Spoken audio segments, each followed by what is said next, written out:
Presented by Adishakti film. बोल बम बोल बम बोल बम एसोस बम तनी जोर से बोलिए। बोल कमरिया बोल बम बोल बम बोल बम बोल कमरिया बोल बम बोल बम बोल बम। अरे बम तनी सोशल डिस्टेंसिंग का पालन भी कीजिए।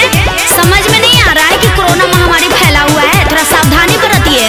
कोरोना कितना बढ़ेगा बाबा पे जलवा चढ़ेगा। कोरोना कितना बढ़ेगा बाबा पे जलवा चढ़ेगा। हाँ बम जी इहो ठीक है कह रहे हैं। नीलकंठ शिव शंकर शंभु जय जय भोलेनाथ। बल भिवा का ना हो महाकाल हो जिनके साथ। बोल बम बम बम बम बम बोल बम बम बम। नीलकंठ शिव शंकर शंभु जय जय भोलेनाथ।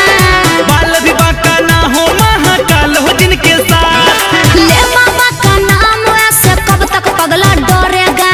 अरे जिया कोरोना कितना बढ़ेगा बाबा पर जलवा चढ़ेगा। कोरोना कितना बढ़ेगा बाबा पर जलवा चढ़ेगा। आए बम तनी उहो जयकारा लगावा। चिलम छाप जिंदाबाद जिंदाबाद जिंदाबाद। हमारी मांगे पूरी करो। गांजा भांग फ्री करो। बाबा नगरिया दूर है। जाना जरूर है। ए भोला बड़ा दुख होता हो। बड़े भोलेनाथ साथे कुछ के न डर बा। हाली हाली चले चाची होए दे घर बा। बढ़ अरे चाची बढ़ ना। ए बुची अब चलो लेके जात रे। अरे बाबू तनी हमरो सहारा दे दे दे। खींचा चिलम हुआ फेंका मिलत रही बम काहे हपतारा चाचा बोला बोल बम। ए चाचा अरे बैठ कोई ला हो ला है मारे कोई वायरस नहीं बस में करेगा भोले की भक्ति जो मन में। हर हर बोलो बम बम बोलो। गांजा चढ़ा लो खा लो भंगिया का गोला। भक्ति लगा लो जो दहन में। कांवर में पावर आ जाए जब तू जलवा भरेगा।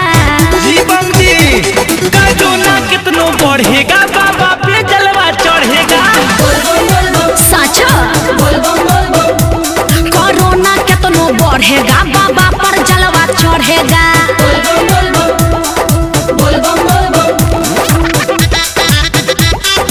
Mixed by Deepak Dilkash।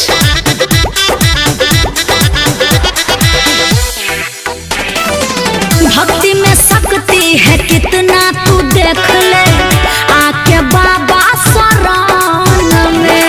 हर हर बोलो बम बम बोलो।